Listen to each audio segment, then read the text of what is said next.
ఓం నమః శివాయ. ఓం నమో నారాయణాయ. కర్మ నివారణ నరదృష్టి నివారణ కాళభైరవాయ నమో నమః. ఓం ఆంజనేయాయ విద్మహే వాయుపుత్రాయ ధీమహి తన్నో హనుమత్ ప్రచోదయాతు. హరి ఓం. మా ఛానల్కి స్వాగతం. చూస్తున్న వీక్షకులకు ప్రేక్షకులకు ప్రియ కాళభైరవ భగవద్బంధులకి స్వాగతం పలుకుతూ మమ్మల్ని ఎంతగానో ఆదరిస్తూ ఉండబడినటువంటి ప్రియ సోదరీమణులకు అందరికీ, సనాతన ధర్మ సంరక్షకులకు, జ్యోతిష్య అభిమానులకు స్వాగతం పలుకుతూ అందరిపైనను శ్రీ హనుమంతుడి స్వామి వారి యొక్క ఆశీస్సులు ఉండాలని కోరుకుంటూ ఆశీర్వచనం. అందరికీ ధర్మ మార్గము, భక్తి మార్గము, రామ మార్గాన్ని ఏర్పాటు చేసే శక్తిని మనసు ప్రసాదించాలని మనసారా శ్రీ హనుమంతుడి స్వామి వారిని కోరుకుందాం. 1వ తారీఖు 6వ నెల 2024 నుండి 15/6/2024 వరకు పుట్టినటువంటి వారందరూ కూడా ముందస్తుగా జన్మదిన శుభాకాంక్షలు. గతంలో వివాహం చేసుకున్న వారికి వివాహ వార్షికోత్సవ శుభాకాంక్షలు. 1/6/2024 నుండి 15/6/2024 వరకు గ్రహ గమనాలను ఒకసారి వీక్షింపచేద్దాం. మేషరాశిలో కుజుడు స్వక్షేత్రకారకుడు, వృషభ రాశిలో చతుర్గ్రహ కూటమి, రవి బుధ గురు శుక్ర సంచార స్థితి, శుక్ర భగవానుడు స్వక్షేత్ర సంచార స్థితి.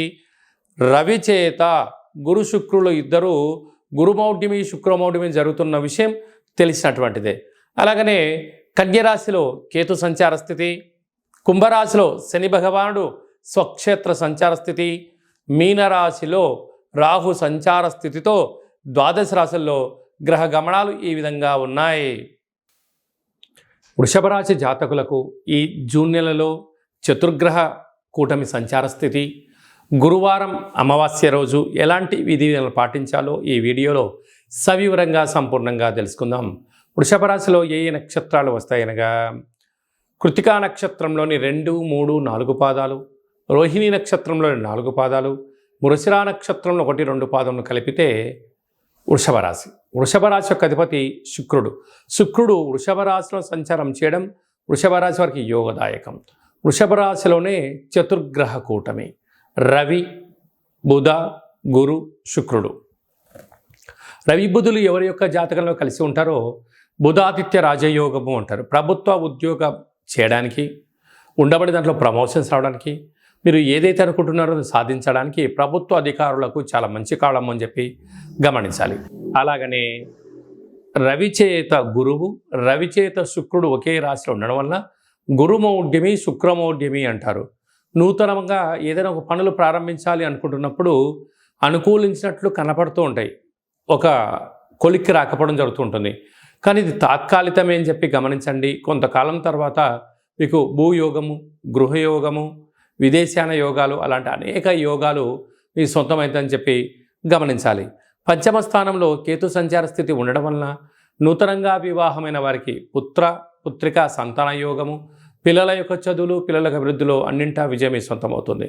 మీరు ఏదైతే ఒక ఆలోచన చేస్తూ ఉన్నారో అది అన్నింటా విజయం కలిగిస్తూ అన్నింటా మీకు మంచి ఆనందాన్ని, తృప్తికరమైన జీవితాన్ని మీరు పొందబోతున్నారని చెప్పి గమనించాలి. రాజ్యస్థానంలో శని భగవానుడు స్వక్షేత్రకంగా ఉండడం వలన వృత్తులలో, ఉద్యోగాల్లో, వ్యాపారాల్లో, రాజకీయ రంగ కార్యక్రమాల్లో అన్నింటా ధర్మ మార్గంగా మీరు ఉండడం వల్ల విజయం అనేది అందరికన్నా మీరు ముందు వరుసలో ఉంటారు అని చెప్పి గమనించాలి. లాభస్థానంలో రాహు సంచారం చేయడం వలన దయచేసి అప్పులు ఇవ్వద్దు, అప్పులు తెచ్చుకోవద్దు. కారణం ఏమిటనగా కష్టపడి పనిచేయడం మీ వంతు, ఫలితాలు అనుభవించడం పక్కవారి వంతు అన్నట్టుంటుంది.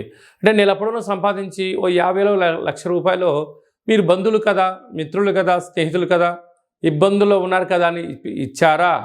మీకు అవి ఇవ్వకపోగా మీరు పోలీస్ స్టేషన్లు, కోర్టు మెట్లు, మనశ్శాంతి లేని జీవితం పొందుతారు అని చెప్పి గమనించాలి.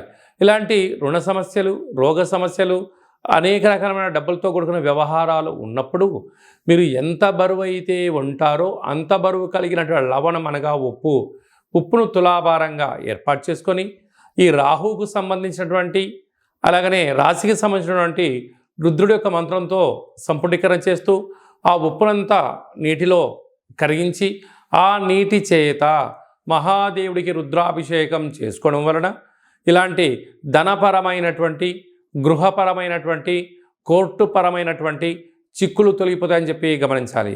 వ్యయంలో కుజభగవానుడు సంచారం చేయడం వలన, కుజదోష ప్రభావం కరడం వలన దూరావాయు జల ప్రయాణాల్లో ఆటంకాలు, అలాగనే మీ జన్మ నక్షత్రం రోజున అష్టమి, పూర్ణిమ, అమావాస్య తిథుల ఎందున దూరావాయు జల ప్రయాణాలు పెట్టుకోకపోవడం ఉత్తమోత్తంగా భావించాలి. ఈ అమావాస్య గురువారం రోజు రావడం, అలాగనే చంద్రుడి నక్షత్రం అవ్వడం వలన గజకేసరి యోగం అనగా ఏనుగుపైన కూర్చోబెట్టి సన్మానోత్సవ కార్యక్రమం ఇలా చేస్తూ ఉంటారో అలాంటి యోగం మీకు కలగాలి అన్నట్లయితే తెల్ల జిల్లేడు వృక్షం దగ్గర దీపం పెట్టడం, కాళభైరవ స్వామి దగ్గర ముడుపు కట్టడం వలన ఇక అలాంటి గజకేసరి యోగం కలుగుతుందని చెప్పి గమనించాలి. అలాగే రాశిలోని చతుర్గ్రహ కూటమి కారణం వలన మీరు నివసించే ఇంటికి కానీ, వాహనాలకు కానీ, మీరు చేస్తున్న వ్యాపార కార్యక్రమాల్లో ఒక ఎర్రటి గుమ్మడికాయని దిశ పగొట్టడం వలన గ్రహదోషం తొలగి గ్రహయోగం కలుగుతుందని చెప్పి గమనించాలి. హోటల్ వ్యాపారాలు, స్వయం వృత్తులు, వ్యవసాయ సోదరీమణులు, గృహ భవన కార్యక్రమాలు చేసేటి వారందరికీ చాలా మంచి కాలము ఉందని చెప్పి గమనించాలి.